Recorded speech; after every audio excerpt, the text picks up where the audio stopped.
Boa tarde a todos, espero que estejam a ouvir bem. Bem-vindos aqui ao Centro Nacional de Cultura para a apresentação do relatório da liberdade religiosa no mundo. É mais uma vez a Fundação AIS apresenta o seu relatório. Há 25 anos que o fazemos, é um marco também que se assinala hoje aqui. Em primeiro lugar, são todos bem-vindos, obviamente. Em primeiro lugar, uma palavra de saudação ao Sr. Patriarca de Lisboa, que está aqui presente connosco, também o Sr. Presidente da Comissão Nacional de Justiça e Paz, a Sra. Embaixadora da Ucrânia, enfim, espero não estar a esquecer de ninguém que tenha algum cargo de relevo aqui. Então, são todos bem-vindos, para nós são todos muito importantes. Este, de facto, é um momento significativo para a Fundação AIS, porque este relatório, estes 25 anos de relatório, significam muito para o trabalho, para a missão da Fundação AIS. Eu gostaria também de destacar aqui nestas primeiras palavras o trabalho e a presença dos jornalistas que estão aqui nesta sala, porque são os jornalistas que nos ajudam, que ajudam a Fundação AIS a levar mais longe e a mais pessoas a sua missão, as suas preocupações, e com isso ajudam também a Fundação AIS a cumprir melhor com o seu trabalho de ajuda aos cristãos perseguidos no mundo. Importa, portanto, destacar que este evento que nós estamos aqui teve, uma vez mais, o alto patrocínio do Sr. Presidente da República, tem também o apoio oficial do Patriarcado de Lisboa, da Brutéria e também da Agência Eclésia. Este, de facto, é um dia especial. A apresentação deste relatório está a acontecer hoje, agora, podemos dizê-lo agora, em várias capitais europeias, com um especial destaque, se me permitem, para Roma, onde está, digamos, presente, de alguma forma, a direção da Fundação AIS Internacional, mas estamos todos unidos como se este fosse apenas um evento único. Ele está a acontecer em várias geografias, mas é mesmo o único evento, porque é apenas o mesmo relatório que nós estamos a apresentar. Sinal disso, nós vamos ter hoje aqui connosco também alguns testemunhos, alguns pequenos testemunhos que estão a acontecer há minutos apenas em Roma, testemunhos de personalidades, de figuras da Igreja que nos seus próprios países têm vivido a situação de perseguição religiosa e por isso são testemunhos mesmo muito significativos. Bom, mas vamos começar com a apresentação formal, digamos assim, do relatório e dou a palavra, claro, à Catarina Martins Betancourt, que é a diretora do Secretariado Português da Fundação AIS. Catarina. Obrigada, Paulo. Senhor Patriarca Dom Rui Valério, Senhor Dr. Nuno Rogério, Excelentíssima Senhora Embaixadora, Excelentíssimos Senhores e Excelentíssimas Senhoras, muito boa tarde e muito obrigada pela vossa presença aqui no Centro Nacional de Cultura, cuja cedência do espaço muito agradeço para esta apresentação, então, do relatório sobre a liberdade religiosa no mundo 2025.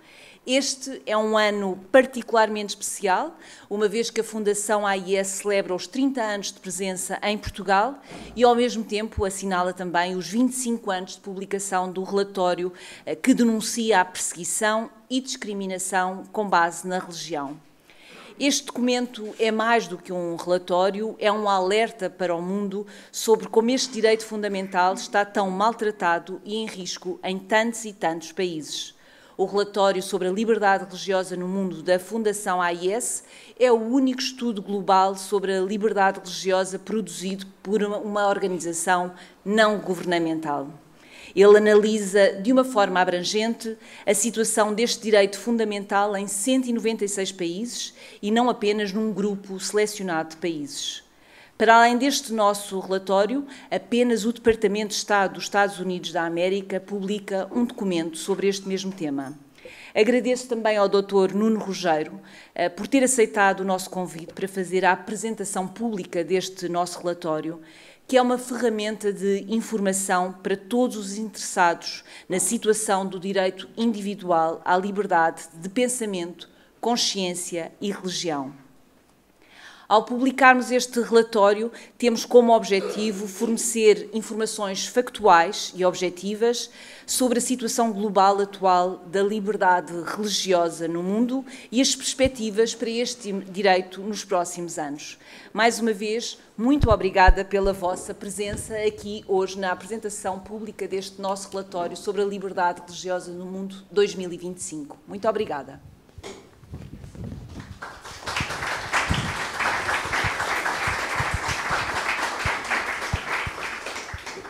Como eu disse há pouco, em Roma está a decorrer também, nesta altura, a apresentação do relatório sobre a liberdade religiosa, e por lá estão a ser apresentados também alguns testemunhos de pessoas, de personalidades, de figuras da Igreja que nos seus países têm vivido a situação de opressão religiosa, de perseguição por motivos da sua fé. E um desses testemunhos é o do monge Jacques Morad. Ele tem 56 anos, é o arcebispo de Homs, dos sírios. Morad, recorde-se, ele foi raptado em 21 de maio de 2015 por militantes jihadistas do Daesh, do Estado Islâmico, no interior do mosteiro de Mareli, onde vivia na altura, e esteve em cativeiro durante 5 meses. Nós recebemos o testemunho há pouco, como dissemos, isto tem uma tradução simultânea, recebemos via YouTube, a qualidade não é a melhor, mas vale seguramente pelo conteúdo, pelas suas próprias palavras. Vamos ver então. Um país tão rico de história, civilidade e valores humanos, hoje nós nos sentimos estrangeiros na nossa terra.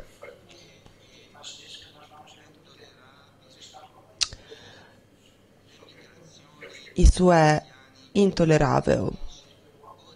As migrações dos cristãos hoje representam um perigo real na Síria, até o ponto que podemos dizer que a igreja está morrendo. Há um Salvador. Todas as vezes que a igreja local tentou limitar o fluxo migratório, pois não conseguiu ter resultados positivos. Porque os acontecimentos não são ligados à igreja, mas bem à terrível situação econômica e política. Portanto, é impossível limitar uma onda de migrantes sem antes instituir um padrão político de governo bem definido na Síria. E também é preciso antes estabelecer um sistema de segurança que seja sólido. Esta segurança não tem a ver simplesmente com uma vontade, um trabalho interno. O conflito na Síria não é uma decisão interna. E também eu penso, qual é o papel das Nações Unidas na construção da paz? Nos últimos 14 anos, assistimos a guerras, conflitos internos se multiplicarem no mundo.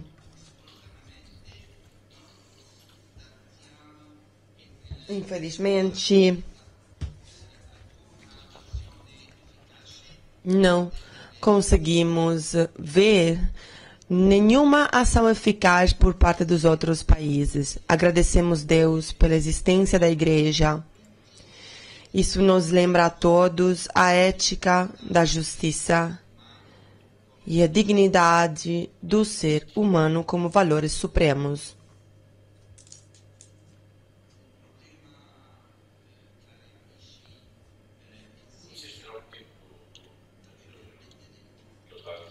A situação na Síria está muito complicada. Eu penso que a ideia da liberdade religiosa é muito importante, porque hoje o nosso país é semelhante com o Afeganistão. Ainda não tem o mesmo nível de violência, mas nós estamos longe deles, dos habitantes de Afeganistão. E não falo só do problema da vingança. Há muitos outros tipos de pressões, perseguições no nosso país. Por isso, esperamos que falar hoje, levantar a voz neste momento, seja algo realmente positivo para vocês, para o nosso país. E também é importante, preciso dizer que nós não estamos agora no caminho para a liberdade, nem religiosa, nem em geral. Obrigado. Foi o testemunho de Jacques Morado. Já agora salientava aqui um pequeno aspecto que ele está a falar de que o seu país, a Síria, vive uma situação que de alguma forma já é semelhante ao próprio Afeganistão. É preciso recordar que em 8 de dezembro do ano passado houve a queda do regime Bashar al-Assad. Portanto, há toda uma situação de enorme incerteza e insegurança neste país. E estas palavras, de alguma forma, refletem também um pouco isso. Bom, depois deste testemunho de Dom Jacques Morado, do que é, de alguma forma, viver a fé num país onde a perseguição religiosa e a insegurança fazem parte do dia-a-dia, vamos então fazer a apresentação formal, digamos assim, do nosso relatório. Para isso convidámos Nuno Rogério, que é jornalista, que é um comentador especialista em assuntos de política internacional, todos o conhecem da televisão. Ele tem 67 anos, quase 68, se não estou equivocado, portanto, também comenta temas que estão muito relacionados com aquilo que faz parte, digamos, da temática do próprio relatório da liberdade religiosa da Fundação AIS. Exemplo disso, eu gostaria de salientar aqui uma investigação que o Nuno Rogério fez que deu origem a um livro sobre a violência jihadista no norte de Moçambique. E o norte de Moçambique, a questão de Cabo Delgado, é um dos temas recorrentes do nosso relatório. O livro do Nuno Rogério chama-se O Cabo do Medo, foi publicado em 2020 e ajuda a compreender muito o que se passa nesta região de Moçambique. E sinal também da sua própria importância, nas últimas semanas, por exemplo, tem havido uma série de ataques terroristas, o que significa que este é um tema de plena atualidade. Nuno Rogério, mas também já publicou outros livros e, para além de tudo isso, também já foi distinguido pelo Presidente da República com a Comenda da Ordem do Infante Dom Henrique. Pois é Nuno Rogério que agora passa a palavra para nos apresentar então um relatório sobre a liberdade religiosa do mundo da Fundação AIS. Obrigado.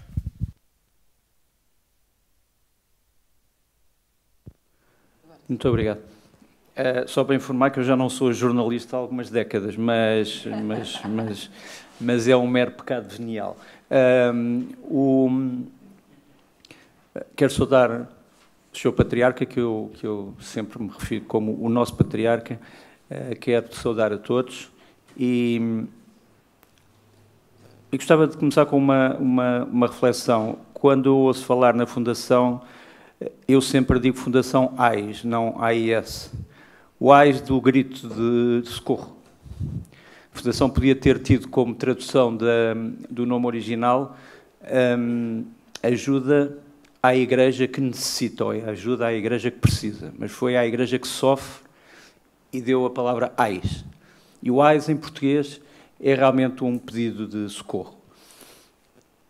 Mas, como se diz neste relatório, como se disse nos relatórios que foram produzidos nas últimas décadas, não se trata apenas de gritar ou de pedir socorro. Trata-se de mostrar a realidade.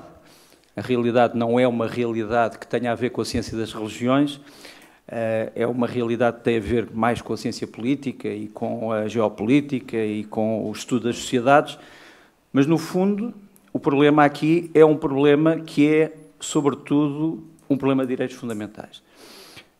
Hoje em dia, a Europa não é aquilo que era em 1715, quando tivemos a última guerra dita religiosa pelas confederações da Suíça. Portanto, digamos que os europeus decidiram deixar de se matar em nome da religião já há mais de 2 séculos, mas, infelizmente, a matança em nome da religião e contra a religião continua em vários sítios do mundo. Pode até dizer-se, e é uma análise que costuma ser feita, que uma parte do mundo vive aquilo que a Europa vivia no fim da Idade Média e durante os 3 grandes séculos das guerras religiosas, o século XVI, o século XVII e o princípio do século XVIII. Seja como for, este relatório, tem que ser dito, não é um relatório só sobre os sofrimentos, os ais do cristianismo. É um relatório sobre os ais daqueles que acreditam, que têm uma fé e que são perseguidos por causa disso. Portanto, este relatório é um relatório que trata também dos problemas de perseguição religiosa, quer seja uma perseguição física, quer seja uma perseguição burocrática, de outras religiões organizadas que sofrem pelo mundo. E isso às vezes não é noticiado. Mas é verdade que na origem desta fundação, em 1947, o que se tratava era da perseguição aos cristãos e do sofrimento de cristãos no silêncio. Em 1947 já não podíamos falar em cristãos nas catacumbas, mas na origem desta fundação nós tivemos um grito de alerta sobre a situação dos alemães que saíam do leste e que eram expulsos de leste, cerca de, para uns 14, para outros 16 milhões, e desses 14 a 16 milhões, mais de metade era constituída por católicos alemães que fugiam e que não tinham nenhum sítio para onde ir. Portanto, o sofrimento dos cristãos no século XX está intrinsecamente ligado com esta fundação, mas também está ligado com o sofrimento dos fiéis de outras fés e de outras religiões organizadas durante esse mesmo século XX. E este relatório é, nesse aspecto, especialmente equilibrado e objetivo. Divide-se, para quem não saiba, essencialmente, numa análise em 3 tipos de países, dado que a análise é sobretudo uma análise de Estado e depois também uma análise de regiões, entre os países que, digamos, são os países a vermelho, depois os países a laranja e depois, digamos, um terceiro tipo de países que são chamados países em observação. Os países a vermelho são aqueles onde a perseguição religiosa é um facto, pode ser mais sofisticada, pode ser menos sofisticada, pode adquirir o tom do massacre, pode apenas ser o famoso toque à meia-noite, em que a pessoa está a dormir e a vão buscar a casa. Pode ser uma perseguição que envolve sangue, pode ser uma perseguição que envolve apreensão económica, represálias, desaparecimento de pessoas. Esses são os países a vermelho.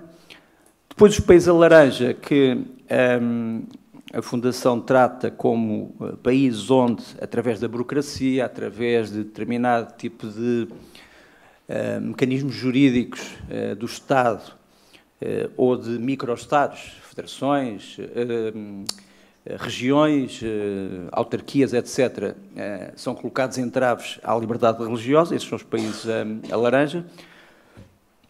E depois, em terceiro lugar, os tais países sob observação, em que a realidade é preocupante porque, apesar de serem países que, à tona d'água, vivem um clima de tolerância religiosa, podem, no entanto, a qualquer momento cair, porque há tendências, digamos assim, de perseguição que se notam nesses países. É evidente, nesta análise, nem tudo o que parece é. E eu tenho que ressalvar algo que eu conheço bem e que a minha querida amiga embaixadora da Ucrânia conhece bem e que é uma profunda injustiça deste relatório, que é a colocação da Ucrânia nos chamados países a laranja. A Ucrânia é um país de liberdade religiosa. Aquilo que se passou na Ucrânia entre o Estado ucraniano e, sobretudo, as decisões do Parlamento ucraniano e a chamada Igreja Ortodoxa do rito do Patriarcado de Moscovo é um fenómeno que qualquer ucraniano sabe identificar, não como um fenómeno de liberdade religiosa ou de perseguição a uma religião ou a uma igreja, mas sim como uma defesa perante uma agressão. E é preciso não nos esquecermos que, infelizmente, assim como muitos cristãos são perseguidos injustamente, também há outros cristãos, entre aspas, que são meramente servidores de um Estado. E colocar a Ucrânia e a Rússia no mesmo patamar de laranja face à liberdade religiosa é uma profunda injustiça. E, portanto, é o principal reparo que eu tenho em relação a este relatório. A Igreja Ortodoxa do Patriarcado de Moscovo era uma das igrejas que existia na Ucrânia antes da invasão, que era a invasão de 2022, uma invasão declarada, que era as manobras que depois redundaram na anexação da Crimeia e na tomada das cidades de Donetsk e Luhansk em 2014. Era uma das várias igrejas ortodoxas ucranianas. Era uma igreja, como o nome indica, Patriarcado de Moscovo, intimamente ligada a Moscovo, e, como nós sabemos, na Rússia, desde que foi decepada a Igreja Cristã Ortodoxa Russa pelo stalinismo, a Igreja Russa, infelizmente, em muitos aspectos, passou a ser apenas uma vertente do chamado cesaropapismo, em que a Igreja é uma justificação do Estado e serve para justificar esse Estado. E isso é para justificar não só politicamente esse Estado, mas também serve para justificar as atrocidades e as injustiças desse mesmo Estado. Infelizmente, alguns dos prelados dessa igreja na Ucrânia portaram-se como agentes secretos, como comandos, como forças especiais, que assinalaram onde é que estavam as tropas ucranianas, que ajudaram a matar civis, que ajudaram a bombardear cidades, e é nesse sentido que o Parlamento ucraniano, e penso eu com muita justiça, decidiu defender-se e tomar medidas. E de um dia para a noite, praticamente, ou de uma semana para a outra, a igreja maioritária da Ucrânia deixou de ser a igreja ortodoxa do Patriarcado de Moscovo e passou a ser a Igreja Nacional Ortodoxa Ucraniana. Era um reparo que eu tinha que fazer. Em relação às outras coisas que são muitas vezes claras e outras vezes muito complexas, gostava de contar uma história. O relatório é muito preciso na descrição daquilo que são as raízes da perseguição aos cristãos em vários sítios do mundo, perseguição armada através de grupos jihadistas, alguns deles baseados no financiamento das chamadas fundações de caridade, outros baseados no financiamento de negócios ilícitos, outros, infelizmente, talvez baseados no financiamento de Estados que têm uma mão que faz uma coisa, a mão direita e outra mão que faz outra coisa, a mão esquerda. Portanto, o grande problema em relação ao chamado jihadismo é precisamente a dúvida que existe sobre se alguns Estados não financiam alguns desses grupos através de fundos secretos. É uma discussão que levaria, eu ia dizer horas, mas posso dizer anos a terminar. Há muitos estudos sobre o assunto, há muitas teses de doutoramento preparadas sobre o assunto, mas a verdade é que há forte suspeita de que algumas organizações estatais podem estar a ajudar, neste momento em que falamos, grupos jihadistas ativos, quer em África, quer em outras zonas da Ásia. Dentro do Islão, costuma-se discutir muito a ideia de que os cristãos não percebem o que é que a palavra jihad quer dizer. E há uma discussão central no Islão, que é entre as duas jihad.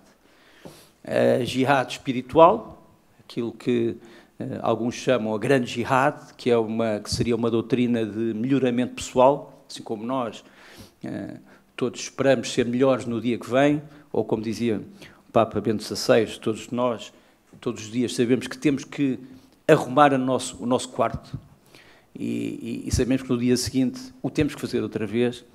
Todos nós queremos ser melhores, e portanto isso seria, para algumas correntes do Islão, a grande jihad, o automelhoramento. Haveria depois a pequena jihad, que seria a jihad militar, que se traduzia ou se traduziria em atos violentos contra as sociedades, contra os indivíduos, contra os cidadãos. Seja assim ou não seja, o Islão também se divide nesta análise. Há quem diga que esta distinção não existe, que é como dizia o grande filósofo Martin Heidegger, é a mesma coisa que partir um cabelo em quatro, mas há quem diga que esta discussão não faz sentido, mas ela faz sentido em vários países do mundo, onde eu tive o prazer de estar, onde fizemos conferências, e onde as pessoas diziam jihad tem que ser entendida para o mal como pequena jihad militar, que não está autorizada, obviamente, e é condenada pelo próprio Islão. Seja como for, seja ela pequena ou seja ela de outro tipo, a verdade é que é ela que está na origem da desgraça de muitos dos sítios que são retratados neste relatório. Por exemplo, um sítio importante, que é uma transição, digamos assim, entre o norte da África, e essencialmente muçulmano, e o sul da África, essencialmente cristão e animista, se quisermos, que é a zona, digamos assim, do Sahel. O Sahel, enfim, tem costas largas, como se costuma dizer, há quem integre no Sahel cerca de 20 países, há quem integre 6, 8, seja como for, é no Sahel, onde nós conhecemos sobretudo o Burkina Faso, o Mali, que se passa grande parte do problema da perseguição neste momento em África. Na Ásia temos também problemas graves, mas eu disse que ia contar uma história, dizendo que em alguns sítios a realidade é mais complexa, e a minha história tem a ver com a Turquia. A minha mulher é de origem croata, já é portuguesa há mais de 30 anos, mas é de origem croata, e tem como santo, padroeiro, protetor, Santo António.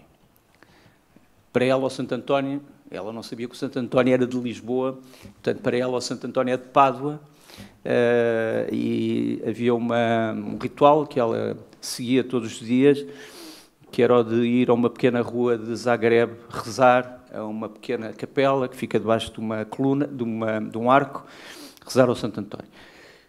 E minha mulher nunca tinha estado na Turquia e eu um dia achei que devíamos ir à Turquia, devia levá-la à Turquia, que é um país que eu gosto muito, que aprecio muito, e achei que a devia levar à Turquia, para ela conhecer a Turquia. Ela conheceu a Turquia, digamos assim, da história universal e enfim, Turquia, em alguns sítios da Croácia, não tem uma grande reputação histórica, assim como a Rússia não tem noutros sítios, mas seja como for, ela era um espírito, é um espírito extremamente aberto e fomos à Turquia no dia 1 de maio.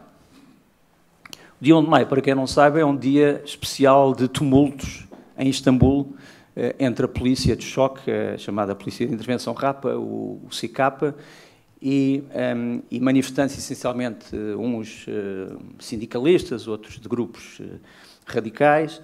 Portanto, a cidade de Istambul, o centro de Istambul, costuma ser palco de combates com alguma violência. Eu devo dizer que não levei a minha mulher para Istambul no dia 1 de maio para que ela visse a violência nas ruas, não era isso. Fomos para um hotel perto da Praça Taksim, portanto, no princípio da Avenida Istiklal, quem conhece a cidade de Istambul, e realmente não conseguimos sair do hotel logo porque havia um confronto na praça, havia gases lacrimogéneos, nós não podíamos sair.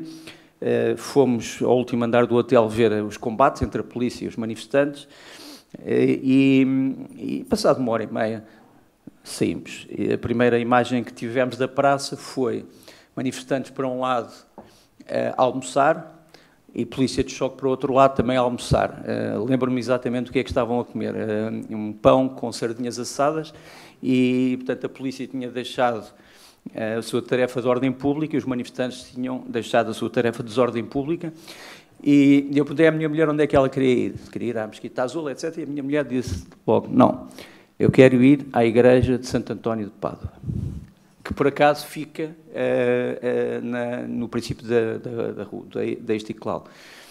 E fomos à igreja de Santo António de Pádua e 2 dos polícias da Força de Intervenção vieram atrás de nós, portanto, seguir-nos. Eu não disse nada, entramos na igreja, eles entraram na igreja, um homem e uma mulher, tiraram o capacete, nós ajoelhámos para rezar e eles ajoelharam-se para rezar. Isto passou-se na Turquia há cerca de 20 anos, 15 anos. A Turquia, enfim, é olhada em vários meios como um país onde a vida dos cristãos é hoje mais difícil do que era há algum tempo atrás, em que Istambul era uma cidade que acolhia todas as fés. Mas seja como for, é preciso ter alguma esperança. E é preciso saber que, ao lado daqueles que provocam os cataclismos de que fala este relatório, há também aqueles que sabem reconhecer na fé a ideia do outro e a ideia da fraternidade e da solidariedade. E é, no fundo, também essa esperança que eu acho que fica a brotar entre os espaços vazios deste relatório. Ele é muito importante, é bom que tenha sido lançado ao mesmo tempo em vários países do mundo, mas é um relatório onde, por entre as trevas, acho que temos que ver também um pouco de luz. E era isto que eu vos queria dizer.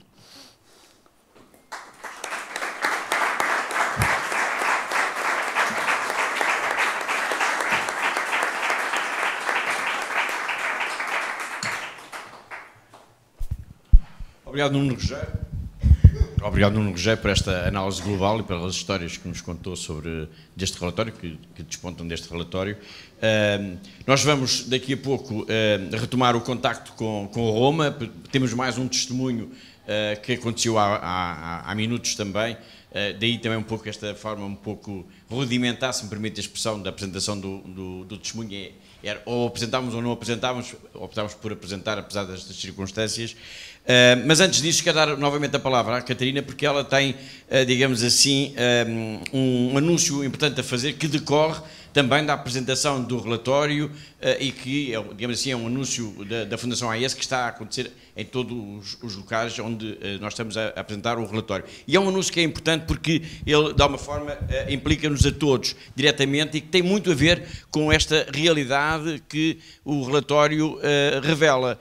Porque as pessoas, normalmente, quando se confrontam com esta realidade, perguntam o que é que nós podemos fazer.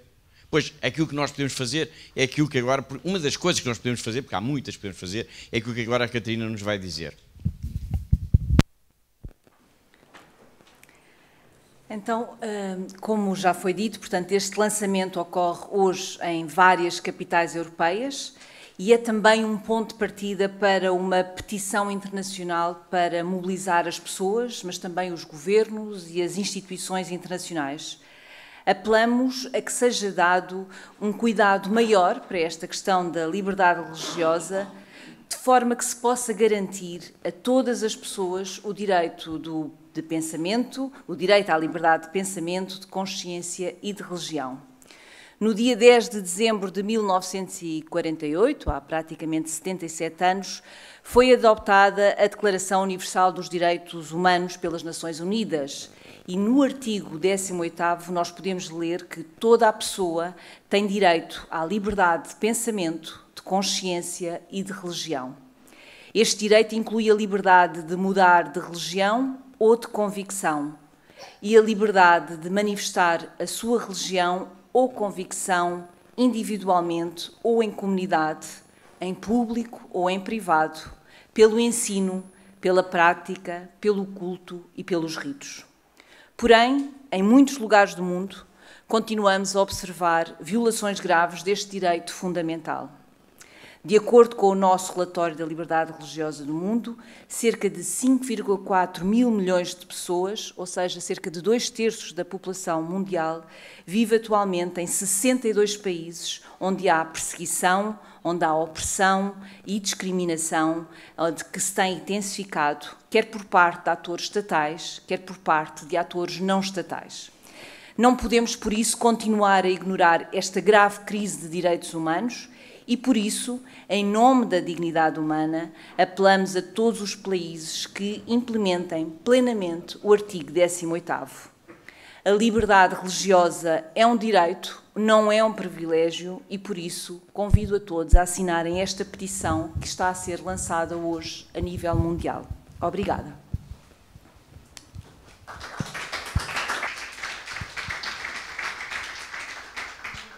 Fica aqui o desafio, agora, de alguma forma, é connosco, basta apenas uma assinatura e, de alguma forma, isso compromete-nos também a ajudarmos todas aquelas pessoas que são perseguidas por causa da sua fé. E vamos então retomar o contacto com Roma para escutar mais um testemunho do que significa viver num país onde não há liberdade religiosa. Esse país, neste caso, é a Nigéria. Na diocese de Sokoto, o bispo Dom Mathieu Kuka sabe bem o que é que significa viver num país, viver, neste caso, numa região, no noroeste da Nigéria, onde é raro o dia em que não há o sobressalto de alguma notícia do rapto de alguém. Muitas vezes padres seminaristas, por exemplo, não há o sobressalto de notícias de aldeias que são atacadas, de pessoas que são obrigadas a fugir, perdendo tudo aquilo que tinham. Esta é a realidade cotidiana na Nigéria e o bispo vai-nos agora falar um pouco sobre isso, e a tal ponto, isto é um breve testemunho dele, a tal ponto que ele começa a sua intervenção, o seu testemunho, por dizer precisamente que ainda não foi sequestrado. Como meu irmão, eu não fui sequestrado, graças a Deus. A situação na Nigéria, como a senhora admitiu, é muito complexa, mas também é muito diferente de outras situações do mundo, em parte porque, primeiro, a Nigéria é o único país com uma percentagem 50-50, cristãos e muçulmanos. E, ironicamente, os cristãos na Nigéria são os mais ricos em termos materiais, mas também são os mais educados. e também representam a elite na Nigéria. Então, quando falamos na perseguição dos cristãos, a situação é aplicável àquilo que está acontecendo com as minorias cristãs na Nigéria do Norte. E a minha apresentação estará focada tanto na narrativa, mas também no nosso engajamento. E é preciso prestar atenção à conversa contínua na Nigéria sobre esta situação dos cristãos na Nigéria. Peço perdão se eu falar sobre essa narrativa, mas também eu quero tentar falar também algumas conclusões e soluções baseadas no diálogo. Nós podemos queixar e escrever o livro das queixas ao invés do livro da revelação. Então, eu admito que a Nigéria se tornou um campo nos últimos 15 anos num campo de morte. E onde eu nasci, onde eu moro, antes da Nigéria se tornar um país da independência até hoje, esta foi a situação durante muito tempo. Então, eu tentaria explicar. Bom, nós na Nigéria falamos muitas línguas diferentes, e na Nigéria pensamos em nácula e falamos em inglês. Então, essa perseguição é um pouco ambígua, é um pouco difícil definir, porque agora tem muitas distorções sobre o panorama da Nigéria, também destruição de propriedades, destruição de terrenos agrícolas, motos islâmicos durante a noite, grupos criminosos que sequestram pessoas. Então, é um coquetel da situação nigeriana, que sempre foi difícil e complexa. Então, eu sugiro que, como Mosé, nós tiremos nossos sapatos quando falamos sobre a Nigéria. E as pessoas que nos matam no meio da noite, sejam muçulmanos ou cristãos, são o hino da morte. Portanto, é impossível, mais ou menos, separar estas atrocidades da religião. Aliás, durante os últimos 10, 15 anos, com a presença do Boko Haram, a perseguição cristã foi vista como destruição de igrejas, instituições que pertenciam à igreja, hospitais, escolas. Foi o testemunho do Bispo Cucá. É mais um testemunho, tal como o Dom Jacques Mourad há pouco, que nos ajudam a compreender um pouco melhor esta realidade da Igreja perseguida no mundo, e que, aliás, está espelhada claramente aqui no relatório. E nesta altura, que já temos um olhar, digamos, um pouco mais abrangente sobre esta realidade, eu gostaria de chamar aqui para a mesa o Padre José Frazão. Toda a gente já o conhece bem, por favor, ele é jesuíta. Foi o provincial da província portuguesa da Companhia de Jesus desde 2014 até janeiro de 2020, juntando-se à Brutéria em 2021 como diretor da revista, e hoje temos-lo aqui também como pároco da Igreja da Encarnação, onde daqui a pouco, pelas 19 horas, nós vamos ter missa pelos cristãos perseguidos, a missa que será presidida pelo Sr. Patriarca. Mas para já a ideia é precisamente abrir um pouco o debate a todos os presentes, e peço-lhe por isso, caríssimo Padre José Frazão, para assumir os trabalhos. E para começar, eu deixava-lhe já aqui de alguma forma um desafio. Posso só fazer uma interrupção? Sim, claro. É só para dizer, isto é uma nota pessoal. Eu cresci com a Brutéria. O meu pai era assinante da Brutéria. A Brutéria tinha, não sei se ainda é assim, mas tinha duas vertentes. Tinha uma Brutéria científica e a Brutéria que tratava sobretudo de assuntos culturais. E eu muito cedo comecei a interessar-me por aquilo que aparecia na Brutéria. A Brutéria científica acho que já não existe. Mas foi só para dizer, portanto, que é responsável por algumas das coisas que eu penso e algumas coisas que eu digo. Muito bem. Estamos todos em família neste caso. Muito bem, muito obrigado. E a questão, portanto, e a ideia, o desafio, portanto, para abrir um pouco o debate, tem um pouco a ver com isto. De tudo aquilo que já foi dito aqui hoje sobre o relatório, todas estas histórias que foram contadas, o que é que mais o impressionou sobre este retrato do mundo onde a liberdade religiosa é algo tão sensível e tão problemático? Obrigado. Boa tarde a todos. Cumprimento a todos assim de uma maneira muito simples. Já tirava de 4 ou 5 notas muito, enfim, do reflexo em mim de toda esta temática. E depois o propósito, e temos algum tempo, é que possam ou interagir com a mesa, se houver alguma questão em concreto, ou então cada um possa também trazer aquilo que esta apresentação lhe possa suscitar.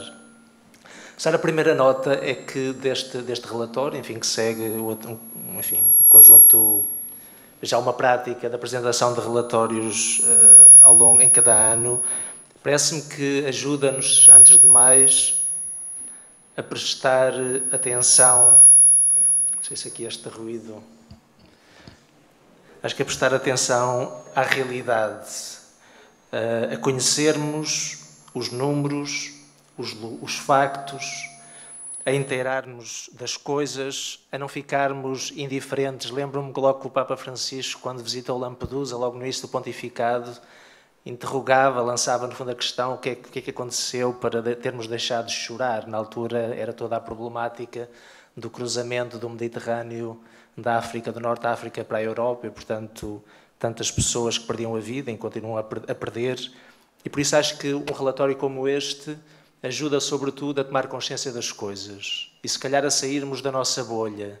Por muitas dificuldades que tenhamos como país, por muitas dificuldades que tenhamos como continente europeu, vivemos, apesar de tudo, num contexto de grande tranquilidade, diria. Temos o que precisamos, na realidade. Faltam-nos tantas coisas, mas temos talvez mais do que aquilo que precisamos. E por isso, ao nos confrontarmos com situações de tão grande insegurança, de sofrimento e de exposição da própria vida, parece-me que um dos méritos deste relatório é seguramente ajudar-nos a não estarmos curvados sobre nós mesmos, a levantarmos a cabeça e a percebermos que, de facto, o bem-estar em que vivemos, infelizmente, não é partilhado por todos. E, apesar de tudo, a liberdade que temos para exprimir a nossa fé em público, apesar de tudo, acontece sem problemas de maior. Essa era a primeira nota. A segunda, como é que nós, trazendo toda esta, apesar de vivermos realidades muito mais tranquilas deste ponto de vista da liberdade religiosa, de pensamento e de consciência, como é que no nosso contexto somos capazes verdadeiramente de cultivar um pensamento, um sentimento e um conjunto de práticas de verdadeira hospitalidade. Porque também no nosso contexto nós hoje somos confrontados com o acolhimento de minorias religiosas que não são da nossa tradição. Somos um país maioritariamente católico, mas cada vez mais temos notícias de outro tipo de grupos e de comunidades que têm outra pertença religiosa. Deixamos construir mesquitas ou não deixamos construir mesquitas, por exemplo? Permitimos a burca ou não permitimos a burca?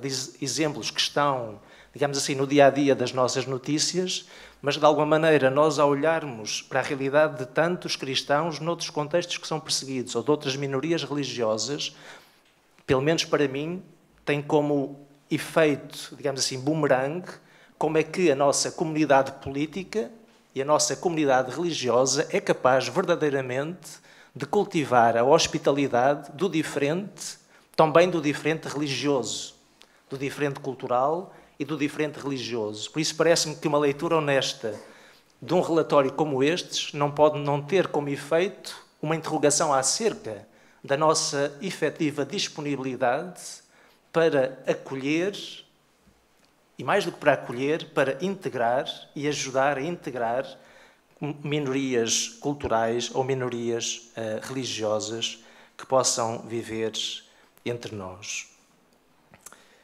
E ligado com este, uma terceira nota, parece-me que a própria tolerância precisaria de uma reflexão mais mais aprofundada. Um filósofo italiano, Massimo Cacciari, diz que a tolerância é logicamente intolerante. A tolerância, só por si dizê-lo, é intolerante, porque ele diz que nós só toleramos alguma coisa ou alguém em duas circunstâncias. Quando aquilo que o outro diz é falso, mas inócuo, nós toleramos algo que é falso, mas é inócuo, porque se não for inócuo eu tenho que o combater, porque se eu acho que o outro está errado, eu tenho um dever moral de o combater para que ele chegue à verdade. Portanto, eu só tolero quem tem uma posição eventualmente falsa, mas inócua, portanto, é indiferente que tenha aquela posição ou outra. Ou então, quando acho que o posso educar para que ele finalmente chegue aonde eu acho que ele deve chegar. Nesse sentido, a tolerância é intolerante porque, no fundo, dilui a posição do outro, ou então acha que a posição do outro não tem grande consistência e a relação com ele não é uma relação verdadeira.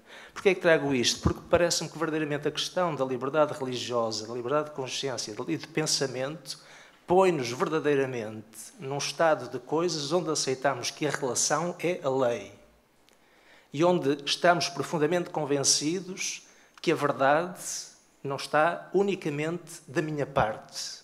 E, portanto, eu não tolero simplesmente o diferente, uma espécie de condescendência, mas verdadeiramente, sem renunciar à minha compreensão das coisas, verdadeiramente estou disposto a aprofundar, a querer conhecer a parte de verdade que o outro também traz consigo. Ora, esta opção de fundo é uma opção de grande exposição, de grande risco, podemos dizer. E, portanto, este é um bocadinho o quadro onde coloco, um quadro se calhar mais macro, onde coloco este tipo de relatórios, o que eles significam do ponto de vista da capacidade, ou da incapacidade, da disponibilidade, da ausência dela, verdadeiramente, para fazer da relação entre diferentes, verdadeiramente, a lei da convivência. Porque é isso, será fácil para nós, num país católico, defender e querer defender e estar da parte dos cristãos ou católicos que vivem e são perseguidos noutros contextos religiosos, mas inversamente teremos de ser capazes também de exercer o mesmo acolhimento, a mesma disponibilidade das minorias, de outras que noutros países são maiorias, mas que nos procuram no nosso contexto. Tenho consciência que não é um discurso, não é uma prática sem riscos, sem grande disposição ou sem grande exposição, mas é nesta radicalidade verdadeiramente de uma convivência entre diferentes que estes atentados à liberdade religiosa nos colocam. Bom, assim para início de conversa foi aquilo que me ocorreu da leitura prévia e agora da escuta dos vários intervenientes e também dos testemunhos que foram dados, e por isso dou-vos a palavra, assim sem muitas regras, pedia só apenas quem tomasse a palavra pudesse ser conciso, se forem questões à Catarina Martins ou ao Nuno Rogério ou ao Paulo Aido, ou então quem quiser também fazer eco das suas reflexões poderá fazê-lo. Peço só que seja o mais conciso possível para que a palavra também possa circular pelo maior número possível de pessoas. Obrigado. Não sei se há microfone. Há um microfone, pode circular. Agradeço todas as comunicações até agora. Chamo-me Pedro Vaz Pato, sou da Comissão Nacional de Justiça e Paz. E começaria por fazer um comentário a estas observações do Sr. Padre Frazão Correia, além de pertencer à Comissão de Justiça e Paz, que aqui represento, também faço parte da Comissão de Liberdade Religiosa, onde represento a Igreja Católica. Não estou propriamente a representar a Comissão, não sei se está mais alguém, mas nesta Comissão, além dos dois representantes da Igreja Católica, há representantes de outras comunidades religiosas, minoritárias, e devo dizer que a experiência que posso testemunhar desta comissão verdadeiramente vai na linha do que disse o Sr. Padre. Quer dizer, cada um de nós não está ali para defender, para puxar a braça à sua sardinha, digamos assim, quer dizer, a liberdade que eu pretendo seja assegurada à minha comunidade, também devo fazê-lo em relação às outras comunidades. E, portanto, vejo que, às vezes, quando há algum problema que possa afetar, de modo particular, a Igreja Católica, todos os colegas de outras comunidades sentem-no da mesma forma que eu sinto, e eu também faço em relação, quando há violações de liberdade religiosa, em relação à comunidade muçulmana, por exemplo, quando se coloca a questão de proibir ou não apoiar a construção de uma mesquita. Queria fazer algumas perguntas ao Sr. Dr. Nuno Rogério. A primeira era em relação à situação de Cabo Delgado, que li o seu livro aqui, mas não sei se depois da sua publicação chegou a mais alguma conclusão, mas em relação às raízes deste conflito tenho ouvido versões um pouco contraditórias. Será que de facto é um problema, eu não diria religioso, mas ideológico, no sentido do jihadismo, da expansão do jihadismo, ou não há também outro tipo de interesses por trás deste conflito? E outro é em relação à questão da Síria, que depois de ouvirmos este testemunho, será que com a mudança de regime a situação da liberdade religiosa e liberdade em geral beneficiou alguma coisa ou não terá ficado pior? Enfim, é uma incógnita que muitas pessoas se colocam.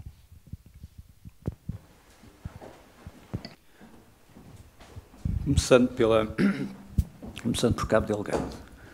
Nós temos que perceber que nos conflitos, sejam conflitos meramente políticos, sejam conflitos doutrinais, sejam conflitos que possam ter um elemento de pseudo-religioso. Eu digo pseudo-religioso sempre porque quando nós dizemos que o elemento A, que assaltou uma aldeia, é islâmico, ele diz islâmico, que são coisas diferentes.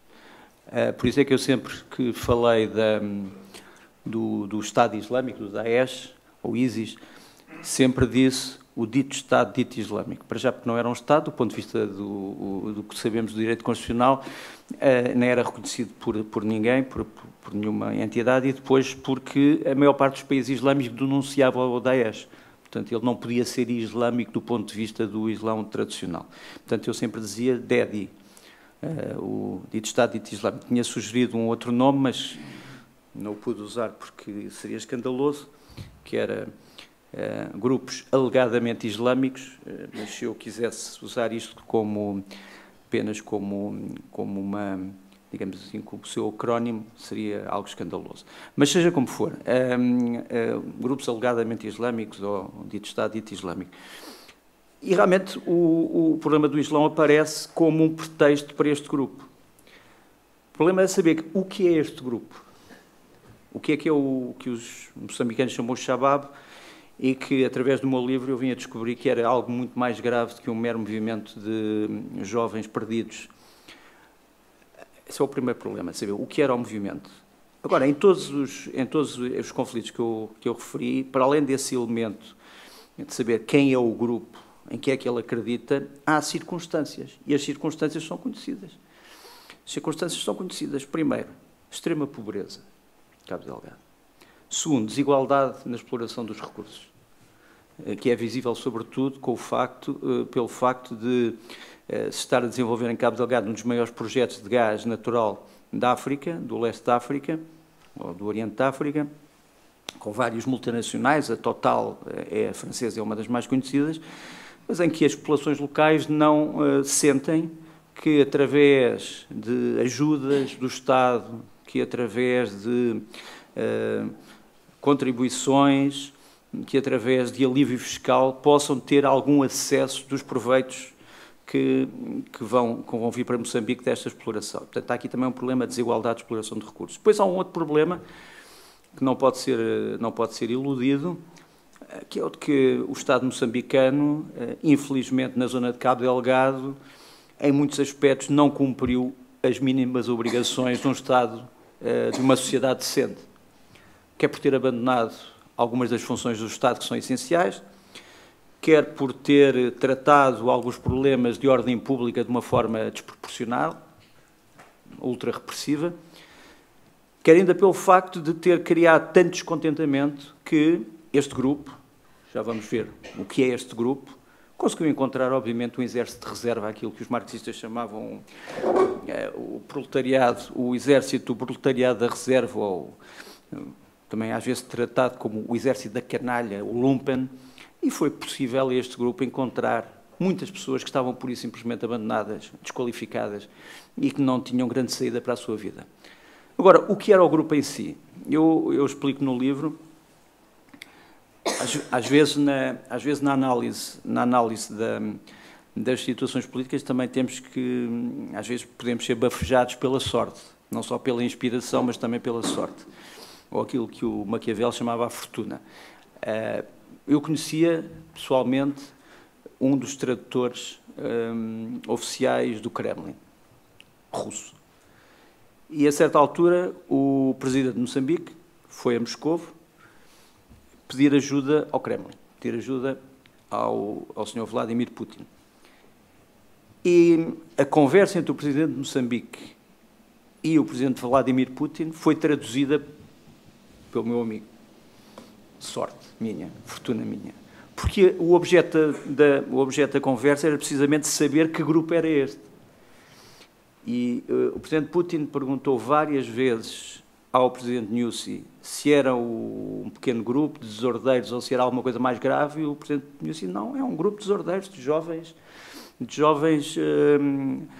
que estão desviados da normalidade e que, enfim, mas precisamos de alguma ajuda russa porque nós não temos forças especiais para combater este tipo de fenómeno. E o presidente russo perguntou várias vezes, mas não será algo mais grave? Não, é jovens desavindos e desmiolados e pronto. Não eram meramente jovens desavindos e desmiolados. Obviamente que o campo de recrutamento era esse. Jovens e menos jovens que tinham razões de queixa pelas razões que eu há bocado referi. Mas no centro havia um grupo que tinha as suas bases na República Democrática do Congo e na Tanzânia, que fornecia armas, que fornecia especialistas, que fornecia orientações, que tinha os seus grupos até de mídia, portanto, de comunicação social, que filmavam os atentados, filmavam os ataques, e realmente, quando se puxavam os fios todos, chegava-se ao tal dito Estado Dito Islâmico, que comandava. É evidente, não é o dito Estado Dito Islâmico que cria as condições de sucesso destes grupos. São as tais condições objetivas que eu referi. Mas o dito Estado Dito Islâmico é um acelerador. E foi um acelerador das condições. E, portanto, é a reflexão que eu iria fazer. Eu sei que me fez uma segunda pergunta, mas eu, entretanto... sobre a Síria. Alguém que vá dizer que sabe o que é que se vai passar na Síria daqui a uma semana devia receber um prémio.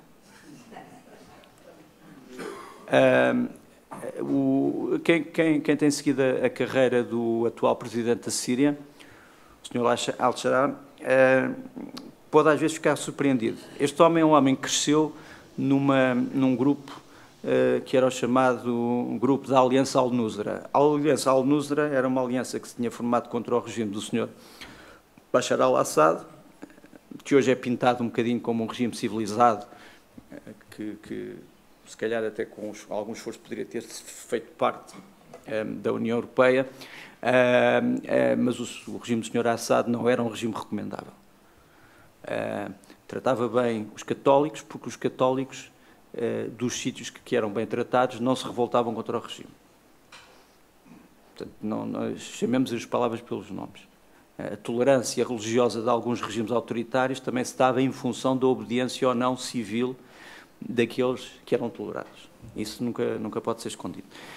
Realmente, esta Frente Al-Nusra, como outros grupos, tinha também condições objetivas de revolta contra o regime do Sr. Assad. E a Frente Al-Nusra estava muito ligada a um grupo que é o antepassado do dito Estado Dito Islâmico, que era a Al-Qaeda, que todos ouvimos falar, por causa dos atentados do 11 de setembro e anterior. A Al-Qaeda é um grupo muito mais antigo, que tem a sua origem no Afeganistão, em torno do Sr. Bin Laden, que por sua vez era um descendente de uma família rica da Arábia Saudita, que tinha crescido com a construção civil e com a fortuna na construção civil, que depois se transformou num arauto inflamado contra o que ele achava ser o imperialismo americano no Médio Oriente, e achou que era preciso resolver o problema não através de guerras clássicas ou convencionais ou ou com o apoio dos Estados islâmicos que ele considerava corruptos e vendidos, mas através de medidas fortes. Portanto, formou, como sabem, uma aliança, que primeiro teve um nome que era a ajuda aos combatentes que combatiam a União Soviética no Afeganistão, o chamado MEC, e depois transformou-se na aliança dos povos muçulmanos contra os judeus e os cruzados, e depois criou-se a base, a Al-Qaeda. E este senhor, que fazia parte da Al-Nusra, tornou-se aliado da Al-Qaeda na Síria, contra o regime do Sr. Assad. Mas foi um romance muito breve, porque a Al-Nusra rapidamente se dividiu em várias facções e capturou pessoas da Al-Qaeda, entregou pessoas da Al-Qaeda aos americanos, executou outras, e, portanto, muito rapidamente este grupo se autonomizou da Al-Qaeda. Eu não estou a valorizar moralmente ninguém, estou só a dizer que este senhor já não era um aliado da Al-Qaeda já há algumas décadas. Seja como for, fez parte de uma grande coligação que acabou por derrubar o regime de Assad ao fim de alguns anos, numa altura em que se achava que este regime estava perfeitamente tranquilo. Este homem sobe ao poder e a primeira coisa, todos aqueles que estudaram os movimentos revolucionários em vários países do mundo sabem que há um tempo dos radicais, que há um tempo dos moderados, que há um tempo das conciliações. Nós estamos ainda no tempo da conciliação, em que vários grupos derrubaram o regime, mas ainda não sabem que regime é que querem. Sabem aquele que não querem, não sabem ainda aquele que querem. E nesta confusão, a que eu posso chamar caos ou quase caos, os vários grupos religiosos que existem na Síria têm alguma razão para temer, sem dúvida. Porque quando se abriu a caixa de Pandora com o fim do regime de Assad, saíram muitos fantasmas, saíram dissidentes do regime, saíram aliados deste senhor que agora é presidente da Síria, saíram grupos que não são aliados, mas que são inimigos dos inimigos. E, portanto, nessa coligação de interesses, às vezes contraditórios, que só tinha em comum o facto de não gostarem do Sr. Assad, há grupos que são perigosos para os cristãos sírios, sem dúvida. Os cristãos sírios têm uma tradição, uma longa tradição, as pessoas já não sabem, mas há séculos atrás o Médio Oriente era largamente cristão. O Líbano era cristão, o Egito era cristão, a Síria era cristã, eu não digo maioritariamente, mas em algumas alturas tinha populações substancialmente representativas, que foram caindo, enfim, em importância, quer a importância social, quer a importância política. Uns ficaram de pé porque aderiram aos regimes ou deixaram de falar de política, outros ficaram de pé por tolerância, outros ficaram de pé porque foram explorados economicamente e não eram considerados um perigo. No caso da Síria, os cristãos que ainda estão na Síria estão sempre, como se costuma dizer, à espera do pior. Portanto, há uma necessidade de pressionar, penso eu, dos países europeus e dos países que querem proteger os cristãos, de pressionar o regime sírio para proteger a população cristã da Síria, sem dúvida. Acho que a União Europeia tem um dever especial de proteger os cristãos da Síria, através de palavras e através de ações. Eu acho, por exemplo, a palavra que eu vou usar não é forte, acho obsceno que se possa dar ajuda económica a um Estado que possa perseguir uma minoria religiosa como são os cristãos da Síria. Portanto, tudo aquilo que for dado à Síria tem que ser medido também em torno da tolerância religiosa. Agora, aquilo que eu tenho ouvido deste homem que é presidente e de algumas pessoas que o aconselham, alguns são pessoas que eu conheço, é de que eles não têm nenhum caso belli, nenhum caso de guerra com os cristãos, pelo contrário, acham que os cristãos da Síria são essenciais para a reconstrução da Síria e, portanto, eu espero que estas boas declarações conduzam também a bons atos. Obrigado. Mais uma questão, intervenção.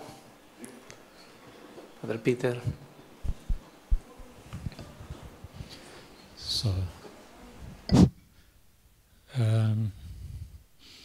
Tinha pensado assim duas ou três coisas, mas agora estava aqui a ouvir sobre a Síria, o PREC da Síria, não é? Portanto,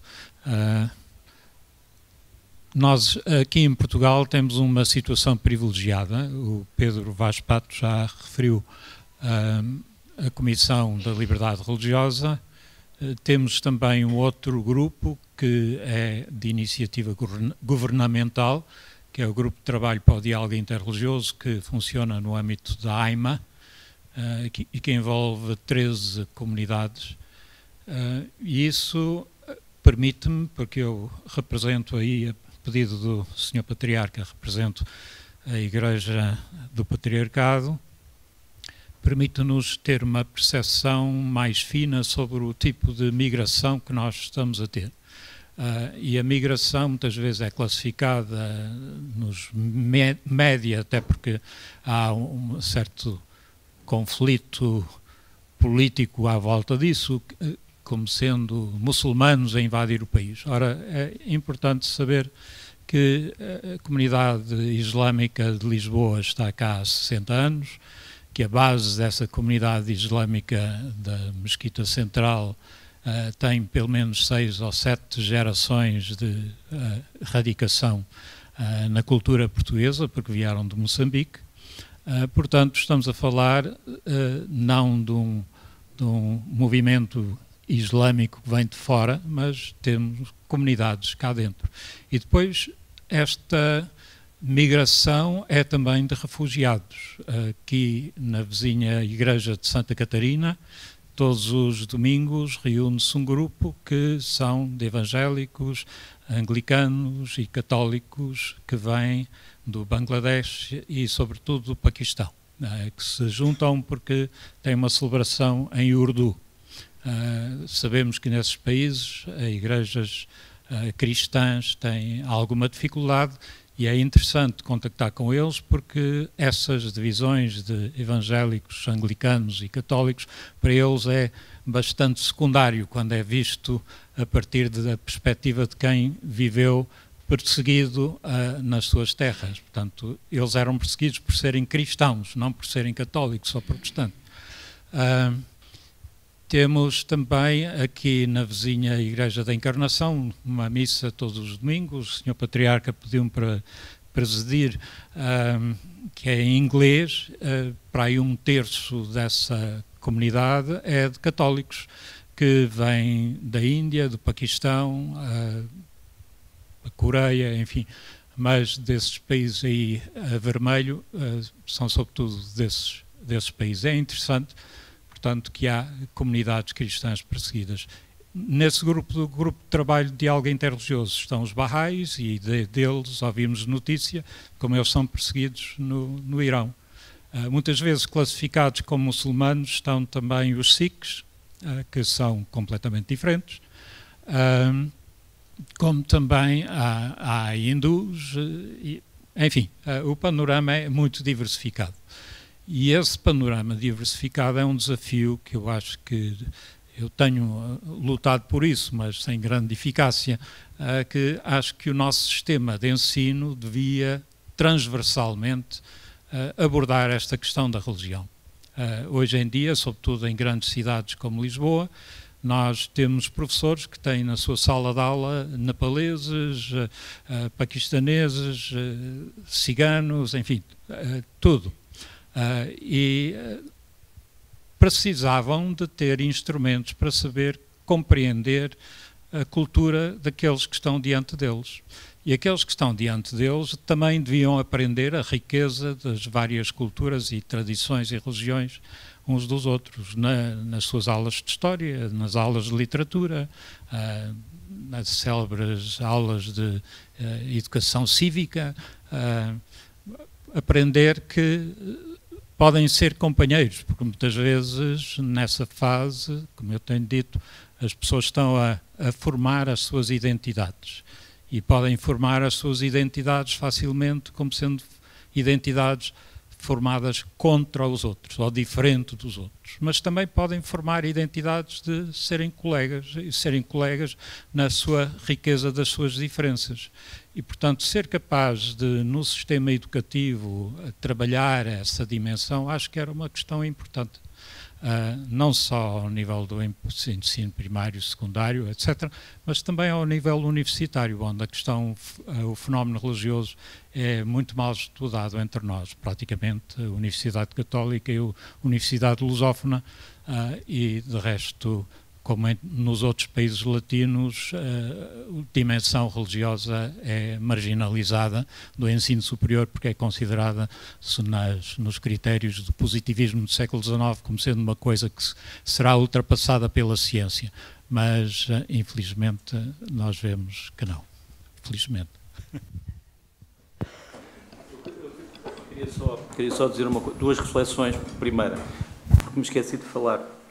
O relatório trata de um ponto muito importante, que é a questão das leis, às vezes regulamentos, outras vezes leis nacionais, outras vezes leis locais, de alguns países que perseguem as chamadas conversões religiosas, que impedem a conversão religiosa, as leis sobre a blasfémia. Se não nos esquecemos, ainda há países que têm leis sobre a blasfémia, em que as pessoas são condenadas à morte por atos que são considerados blasfemos. Portanto, estamos muito longe da sociedade ideal que falava o Chesterton, que dizia que a superioridade de uma religião mede-se pelo facto de ela conseguir brincar com ela própria. Estamos muito longe disso. A blasfémia continua a ser um crime em alguns sítios do mundo. Por isso é que nós, às vezes, ao olharmos para o século XX, achamos que estamos a olhar para vários séculos ao mesmo tempo. Ou para o século XXI, agora achei que ainda estava no século XX, não, no século XXI estamos a olhar para vários séculos ao mesmo tempo, porque há vários países que pertencem a outros séculos.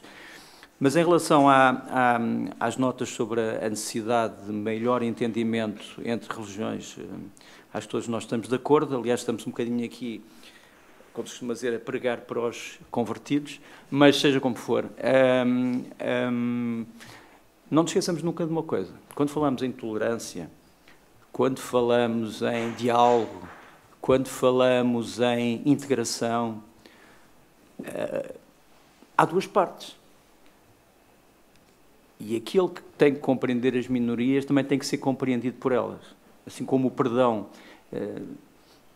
sobretudo para os católicos, implica eu perdoar e ser perdoado, também o diálogo religioso implica que o que se quer integrar, se se quer integrar, tem que perceber onde é que se integra. E portanto, nunca nos esqueçamos também disso. Os problemas às vezes derivam não apenas da intolerância do mais forte, mas também um bocadinho da renitência do mais fraco. E é algo que também tem que ser tratado e tem que ser estudado.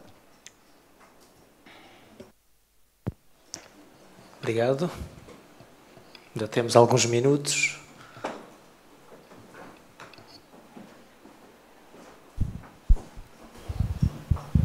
Boa tarde. Eu gostava de saber qual é o entendimento, qual será a perspectiva de evolução nas nossas sociedades ocidentais de situações que evidentemente, a religião sempre num momento ou noutro, foi perseguida, mas o que é que vai acontecer no futuro? Quer dizer, nós temos assistido a alguns atentados islâmicos na Europa, mas para além disso também temos assistido, por exemplo, há pouco tempo foi proibido os anúncios de um filme francês, Sacré-Cœur, em França, na televisão pública. Temos pessoas que são, em Inglaterra, que são condenadas por estar a rezar em silêncio perto de clínicas de aborto e coisas assim deste género. Acho que foi uma primeira-ministra da Finlândia que também passou anos com um processo em tribunal por ter citado a Bíblia. Até que ponto é que as nossas Bíblias não serão criminalizadas e enquanto poderemos ter usar a Bíblia livremente ou não? Portanto, qual é a evolução disto tudo? Os atentados que na América, por acaso, são em escolas religiosas. Começam a ser muitos os exemplos de perseguição religiosa no Ocidente, embora sejam coisas pontuais, mas existem. Apesar de eu já não ser jornalista há algumas décadas, obviamente tenho que trabalhar na imprensa eletrónica e nos mídias em geral, nos médias em geral. E sei, porque também faz parte do relatório, que novos fenómenos como a inteligência artificial servem para falsificar grande parte do ecossistema da informação. E muitos dos incidentes que nós muitas vezes vemos reportados como sendo casos de perseguição são altamente deturpados. Não quer dizer que não existam, obviamente que existem, e que há atentados e que há intimidação, e aliás o relatório fala também de uma coisa que eu não sei como é que é tratada, mas penso que é a perseguição suave ou perseguição educada. Perseguição educada, que no fundo é a atitude intelectual de alguém que vê a perseguição mas não faz nada. Portanto, está no fundo também a participar nessa própria perseguição. E nós temos que refletir muito sobre isso, porque nas sociedades ditas ocidentais há, ou está a crescer, um germe de intolerância face à religião que me faz lembrar muito fenómenos que existiam na Europa durante a Guerra Fria. Tenho um amigo meu, enfim, não vou dizer de que país, mas que é adido militar de um país, enfim, que fazia parte do Bloco Leste, como se chamava, e que é filho de um oficial, um militar desse país, e ele contava-me que a mãe lhe dizia que quando ele foi batizado, que o pai, por ser oficial, não podia assistir ao batismo. Portanto, o pai teve que ficar fora da igreja e só a mãe é que o levou para a pia batismal. E o pai teve que ficar cá fora. Por exemplo, na terra original da minha mulher, nós às vezes brincamos que quando eu digo agora vamos à terra, a terra é irmos à Croácia. E na Croácia, ainda no tempo da Jugoslávia, a Jugoslávia era suposto ser uma espécie de um paraíso de livre pensamento no meio do Bloco Socialista, mas, por exemplo, na Jugoslávia, todas as pessoas, todos os católicos que iam à missa aos domingos e que iam à catequese, e isso eram olhados pelo Estado com uma mistura de desprezo e de alguma pressão. Não chegava ao ponto do tal telefonema à meia-noite ou de irem buscar a pessoa à meia-noite, mas havia coisas parecidas. E, portanto, nós estamos a chegar, infelizmente, a um ponto em que a intolerância que nós encontramos nas nossas sociedades face a determinadas particularidades, determinadas formas culturais, atinge também as confissões religiosas. E isso preocupa-me, faz parte daquilo que é a violência à solta nas sociedades, e tem que ser exemplarmente combatida. Por outro lado, temos que evitar os equívocos. A atual lei, hoje vou falar disso na SIC, mas pronto, falo aqui, não tenho que me pagar. Falo aqui antes, eu hoje vou falar do diploma sobre o projeto de lei, sobre a questão da lei da burca, que não é a lei da burca, porque, enfim, não se chama lei da burca, é um diploma, como se sabe, que tem a ver, aparentemente, com uma questão de segurança. Portanto, as pessoas têm que poder mostrar a sua identidade quando estão num espaço público. Isso pode abranger quer as burcas, quer os niqabs, quer um capacete, quer uma máscara de ski, quer a balaclava, etc.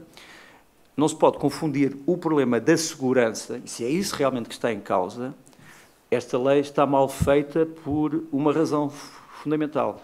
É que na letra, no articulado, quem leu a lei, o projeto de lei, trata-se essencialmente de segurança. Mas nos fundamentos, portanto, no preâmbulo e na justificação, trata-se de um problema que não tem nada a ver com a segurança, que é um problema essencialmente religioso. Portanto, duas uma. Ou é uma lei de segurança, ou é uma lei que trata de outros assuntos. Por exemplo, eu não vou agora discutir a questão da coação em algumas sociedades sobre as mulheres para usarem um determinado tipo de vestimenta. Não vou discutir agora isso levava-nos muito longe.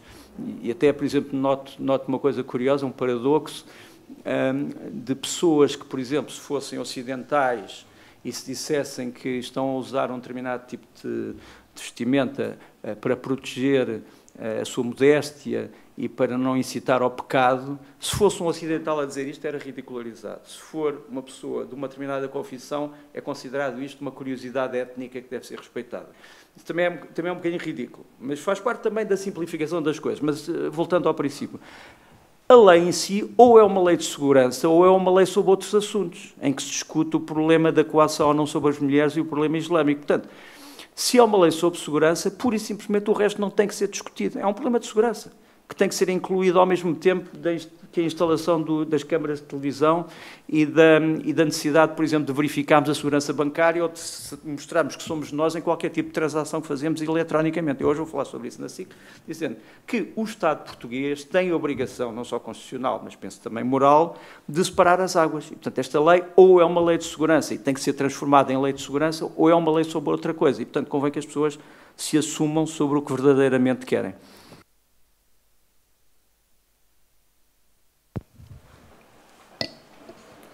Lá atrás,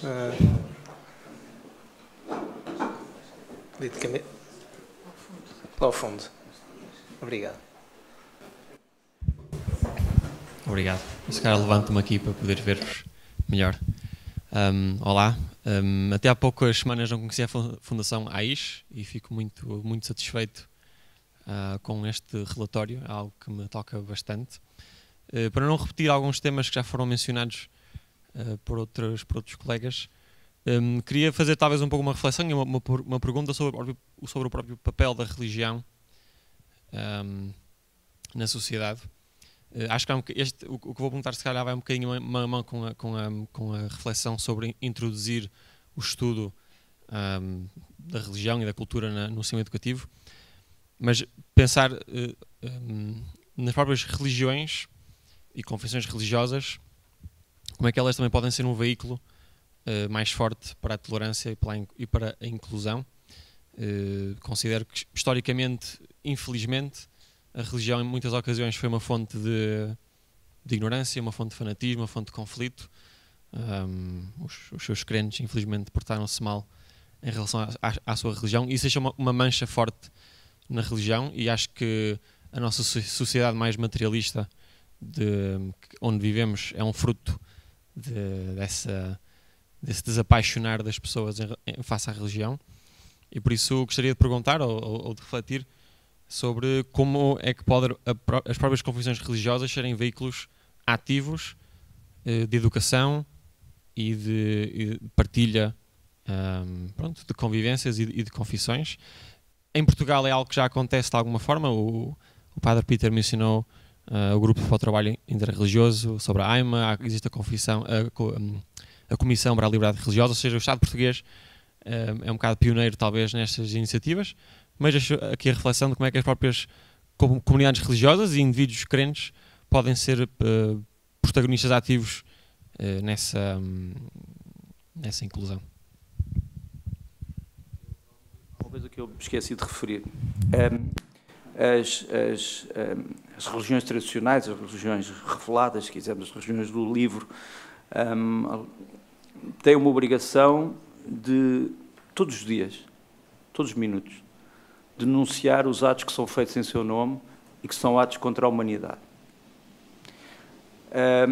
E assim como, por exemplo, quando na Irlanda do Norte, quando se deu o período negro da Irlanda do Norte, com o conflito entre legalistas ou lealistas pró-Londres e independentistas, alguns atos praticados pelo IRA ou por uma facção do IRA foram denunciados exemplarmente por padres católicos quando essa facção do IRA se reclamava como sendo representativa da minoria da população católica da Irlanda. Infelizmente, eu já escrevi sobre isso e já falei sobre isso, o mundo islâmico não tem sido pródigo, vou medir aquilo que estou a dizer, não tem sido pródigo na condenação imediata, repetida e definitiva de atos que são cometidos em seu nome. E, portanto, é preciso também que as personalidades que interpretam a religião, ou as personalidades que têm autoridade sobre a religião, como sabem, o mundo sunita e o mundo xiita encaram a estrutura religiosa de uma maneira diferente, de uma forma hierárquica ou não hierárquica, mas é importante que os dois mundos, xiita e sunita, possam todos os dias, todos os minutos, condenar os atos que são praticados em seu nome. E de forma, como disse, que contribua para a educação dos seus próprios fiéis. Isso deve ser, obviamente, comum a todas as religiões, mas neste momento eu acho que falta muito essa condenação quando temos determinado tipo de atos que redundam ou em atentados ou em morticínios. É uma reflexão que eu tenho feito. Bem, obrigado. Nós vamos, então, terminando esta parte. Ainda teria uma questão, mas, enfim, deixo assim só em aberto, que é também como é que facilmente, enfim, como é que tradições, concretamente tradições cristãs, são também instrumentalizadas ou eventualmente se deixam instrumentalizar para fins de ideologia política. Há bocadinho falávamos da Federação Russa, os Estados Unidos, a Europa, em alguns países, e se calhar por vezes também entre nós, facilmente também há depois a dimensão, não digo inversa, mas enfim, como é que dinâmicas políticas, grupos políticos, Estados usam a religião ou tradições religiosas, por exemplo, evocando a identidade cristã da Europa para fins políticos, ideológicos que são alheios à própria dinâmica religiosa e, portanto, facilmente a religião pode ser atores de integração e de construção de fraternidade e relação entre diferenças, como facilmente também se pode expor ou deixar expor a dinâmicas de aproveitamento ideológico para fins que lhes são alheios. Portanto, estamos aqui num campo de múltiplas parcelas, que nem sempre é fácil conjugar, mas seguramente que este relatório deste ano permitirá tantas outras conversas e fóruns de debate e de aprofundamento que não se esgotam seguramente aqui nesta tarde. Vamos lá ver, o aproveitamento político ou ideológico de uma religião, neste caso o cristianismo, para fins ímpios, é um problema histórico conhecido, quer dizer, é um problema histórico conhecido, nós não temos tempo agora para recapitular a história universal, mas, quer dizer, se formos ao princípio do cuius regio, religio, em que os soberanos reclamavam para si um contacto direto com o Deus na legitimidade do seu trono, enfim, podíamos estar aqui horas, isso é conhecido, quer dizer, o aproveitamento político de uma religião é algo que diz tanto sobre quem se aproveita, como diz da riqueza da religião. Quer dizer, se alguém se aproveita da religião é porque vê na religião um elemento positivo. A grande questão é de saber quem é que interpreta a religião, mas então aí entrávamos agora no novo seminário, ou no novo colóquio, que é o de saber exatamente em que bases é que o cristianismo deve viver hoje. Mas a história é conhecida. A história é conhecida. A história é conhecida. O meu nome é Pedro Roseta, tenho uma experiência larga no Conselho da Europa e noutras sedes, desde há muitas décadas, neste grande problema da liberdade religiosa. Mas, se me permitem, ouvi com muita atenção tudo o que disseram, mas queria esperar por ver o relatório e depois comentar e divulgar o relatório, tudo o que seja preciso. Mas não quero deixar, antes de mais, de felicitar muitíssimo a Fundação pelo trabalho que tem feito. Eu tenho seguido, a idade tem estes privilégios, muito mais velho que a Fundação, conheci o vosso equivalente francês com o fundador, o padre Virenfried, no início dos anos 80, em Paris, onde tive um cargo, e pude seguir o vosso trabalho, que é fundamental, porque, como aliás os documentos de vários papas, da Santa Sé, da Igreja, dizem a liberdade religiosa é a pedra de toque da dignidade da pessoa. Nós, quando falamos da dignidade da pessoa, que nós, os deputados constituintes, eu nessa altura era muito jovem, mas também lá estava, há 50 anos, pusemos no artigo 1º da Constituição, sim, o fundamento, a dignidade da pessoa é o fundamento do Estado, da comunidade. O personalismo, Emmanuel Mounier, várias correntes inspiraram-nos bastante para ter esta concepção. Mas, sem liberdade religiosa, a pessoa não existe, é desmagada e quando nós vimos, apesar de algumas melhorias, eu fico com algumas dúvidas, sobretudo na cor laranja, quando se vê misturada a Ucrânia com outros países, e mesmo, devo dizer, uma gradação nos países do Médio Oriente que precisava de ser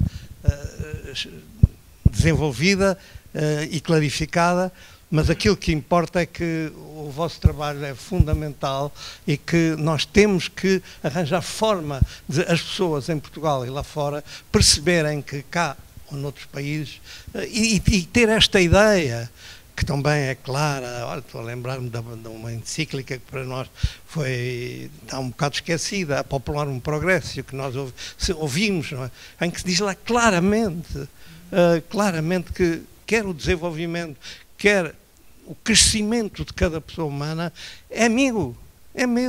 Não é possível pensarmos, quer ao nível do país, quer ao nível do mundo, que é possível. Agora parece que há certos países que julgam que podem enriquecer cada vez mais e os outros ficarem para trás, enriquecer de todas as maneiras, na venda de armas, etc. Aquilo que sabem, não é? Mas ter esta ideia que Paulo VI tão bem explicitou, que não há para nós algo que não nos diga respeito. Também há um outro texto célebre que foi, entretanto, um homem que foi muito importante na formação dos jovens do meu tempo, mais tarde bispo de Mazassuma, Dom António dos Reis Rodrigues, falava muito nisso, que ao nível da liberdade religiosa e outra, aquilo que acontece afeta-nos, é connosco, não é a solidariedade. É um texto que conhecido, que eu fixei, talvez não seja capaz de reproduzir. A solidariedade não pode ser limitada. Isso aqui em Portugal também é preciso dizer muito. A solidariedade não pode ser limitada apenas ao nosso grupo, apenas ao nosso país, ou seja o que for. A solidariedade não pode ter fronteiras e até mais, ele dizia, no espaço.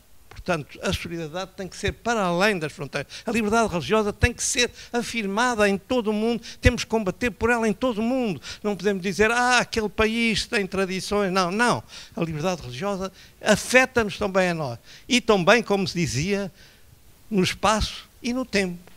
Porque aquilo que fizermos tem repercussão a prazo.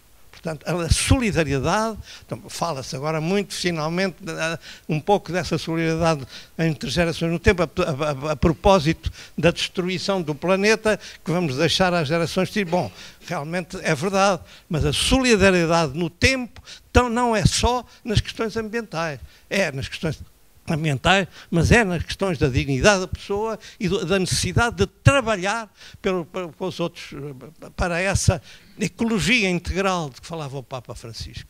Essa ecologia...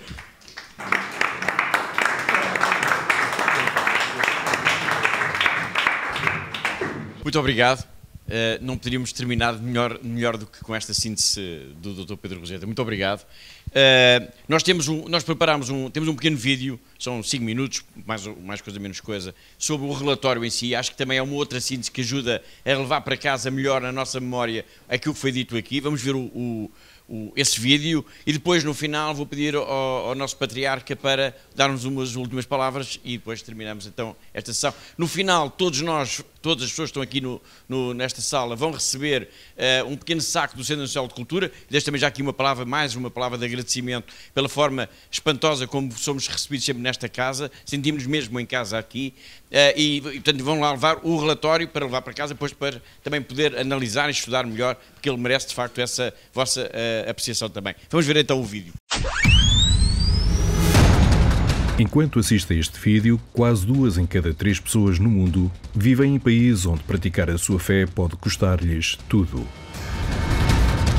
As conclusões do relatório sobre a liberdade religiosa 2025 da AIS revelam que este direito fundamental está mais ameaçado do que nunca.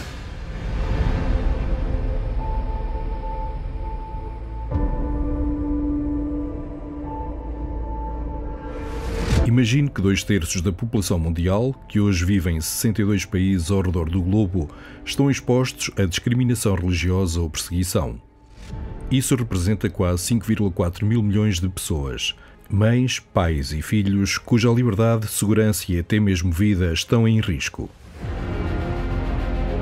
Destas, mais de 4,1 mil milhões de pessoas que vivem em 24 países sofrem as mais graves violações da liberdade religiosa.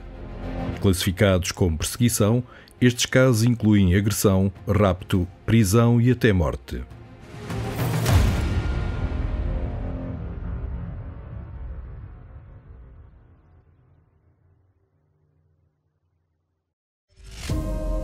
O controlo autoritário. Governos que consideram grupos religiosos autónomos como uma ameaça ao seu poder. Na Coreia do Norte, possuir uma Bíblia pode resultar em prisão perpétua ou execução. O programa Skynet da China, que controla cerca de 700 milhões de câmaras de vigilância, monitoriza todos os grupos religiosos. Extremismo religioso. Os grupos jihadistas não visam apenas outras religiões. Eles eliminam todos aqueles que não compartilham a interpretação exata das suas crenças. No Middle Belt da Nigéria, aldeias inteiras são forçadas a fugir enquanto grupos armados queimam igrejas e escolas. Nacionalismo étnico-religioso. Em vários países, a religião é cada vez mais utilizada para definir a identidade nacional. Na Índia, as políticas nacionalistas hindus têm minado as liberdades religiosas constitucionais, visando as comunidades muçulmanas e cristãs através de leis anti-conversão, restrições ao financiamento estrangeiro e violência social. A fragilidade da liberdade religiosa é mais evidente em áreas de conflito. A guerra não mata apenas pessoas, mata também os espaços onde as pessoas procuram consolo, esperança e Deus. As violações mais dolorosas da liberdade religiosa envolvem aqueles que são duplamente vulneráveis, particularmente mulheres jovens de minorias religiosas que enfrentam uma dupla ameaça. No Paquistão, meninas cristãs e hindus com apenas 10 anos são raptadas, convertidas à força ao islamismo e casadas com os seus raptores. Se uma família procura ajuda da polícia, as autoridades locais muitas vezes fecham os olhos com medo de incitar a violência popular. Inúmeras meninas cristãs no Egito foram vítimas de rapto, violação, casamento forçado e conversão por motivos religiosos.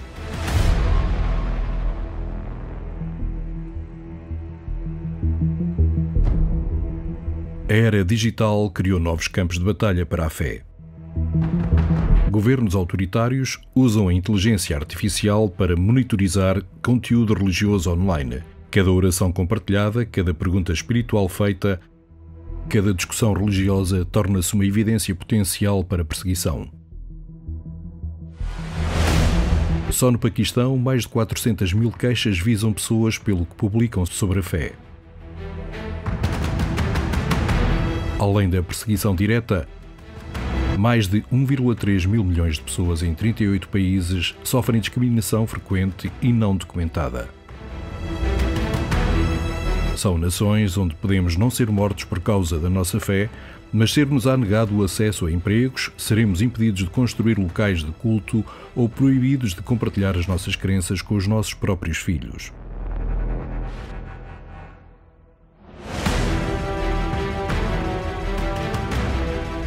Apesar destas dificuldades, a esperança persiste.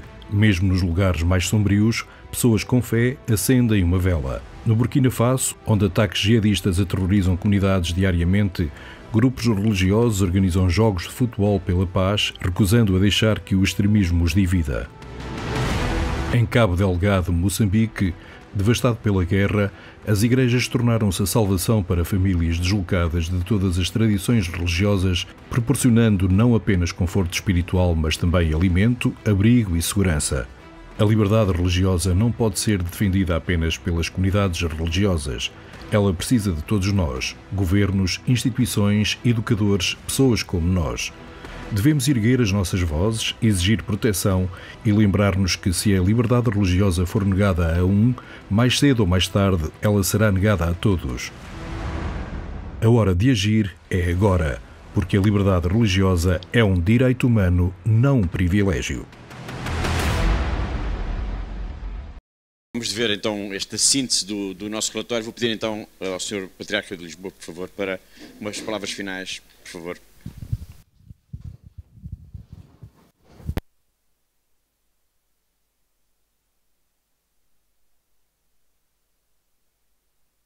Olá, muito boa tarde. A minha palavra final, depois de uma saudação generalizada, é uma palavra de agradecimento. Em primeiro lugar, à Fundação e particularmente pela ocasião e oportunidade que nos proporcionou, com este relatório, suscitar em nós um são escândalo. Este relatório escandaliza-nos, graças a Deus. Escandaliza-nos porque, não obstante os processos e progressos que, em termos de sociedade, temos vindo a protagonizar ao longo dos séculos, não obstante esta sociedade da técnica, mas também no campo da civilização, quantos passos não foram já dados, e particularmente nos últimos anos, em ordem ao reconhecimento do outro, como valor, como liberdade, eis que nós, em pleno século XXI, somos surpreendidos, escandalosamente surpreendidos, com um relatório onde percebemos que não são só números, aquilo que ali está contido, não são só cores diferentes, do vermelho, do laranja, mas são pessoas reais, são seres humanos. E cada história de perseguição, cada história de recusa da liberdade para viver a sua fé, para se expressar livremente, enquanto crente, cada uma dessa história é uma história de martírio. Este relatório, portanto, recorda-nos como nem todas as histórias são escritas com tinta de China, ou então com, como é que chama aquilo que se usa nos tinteiros lá das impressoras, a laser. Há histórias que são escritas a sangue. E este relatório testemunha-nos isso mesmo. Quero agradecer também este relatório porque nos faz recordar, como já foi aliás aqui dito, mas eu quero enfatizar posteriormente, de que, como dizia aquele famoso pensador russo da primeira metade do século XX, o Berdayev, acho que é assim que se pronuncia, não é assim que se pronuncia, ele dizia que onde e quando se persegue a Deus, persegue-se o ser humano, acaba-se por se perseguir o ser humano. E, portanto, este relatório que nos conta, que nos narra uma certa atitude malévola em relação à religião, é fundamentalmente em relação ao ser humano. Porquê? Porque a dimensão religiosa é, porventura, a dimensão de maior intimidade de cada pessoa. Exatamente porque se situa no âmbito do sacrário interior, que é a consciência e que é a liberdade. E recusar a alguém a possibilidade de viver a sua religião, a sua relação com o transcendente, significa que é uma proibição para que aquela pessoa, seja ela própria. De facto, quando se nega ao outro o direito a viver a sua religião e a expressar-se livremente na sua tradição religiosa, significa que todos os outros direitos estão comprometidos.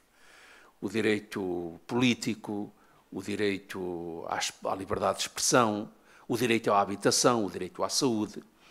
É por isso, então, que é tão urgente focalizarmos e colocarmos a dinâmica e a dimensão religiosa no centro das nossas reflexões. Este relatório, portanto, não é acerca de algo de marginal da sociedade e da vida de cada pessoa, mas antes, pelo contrário, é acerca de algo que é verdadeiramente fulcral. E volto a repetir, sobre o reconhecimento da liberdade religiosa estão construídos todos os outros direitos reconhecidos a cada ser humano. Ele sustenta-os, efetivamente. E por isso quero agradecer uma vez mais, agora também a vós, a vossa presença, e para que nós sejamos, enfim, de certa maneira, portadores desta boa nova, e se nós sairmos daqui assim com um mal-estar no coração, agradeçamos a Deus sentirmos-nos dessa forma. Porquê? Porque este relatório tem um outro mérito. É quase que um grito de que nós não nos resignamos àquilo que é como é que eu ia dizer, uma notícia de jornal, aquilo que parece que já faz parte do nosso dia-a-dia.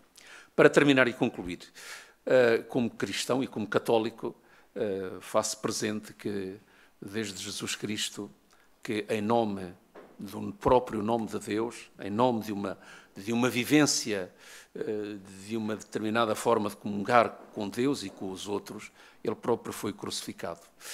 E a história do cristianismo é uma história que está escrita, lá está, com os mártires, mas eu quero terminar com a esperança, invocando aqui aquela grande máxima dos padres da Igreja, quando diziam que sangue de mártires é semente de cristãos homens livres. Obrigado pela oportunidade de me conceder.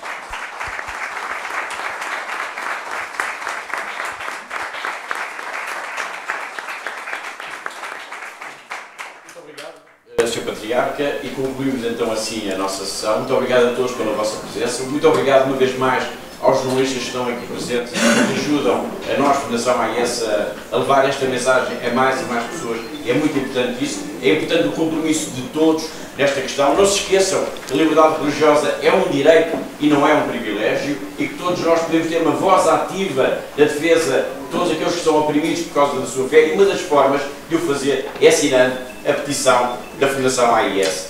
Já agora, fica aqui também o convite, vamos ter uma missa na Igreja da Encarnação, é já aqui ao virar da esquina, às 19 horas, é uma missa pelos cristãos perseguidos, que será presidida pelo Sr. Patriarca de Lisboa. Muito obrigado a todos.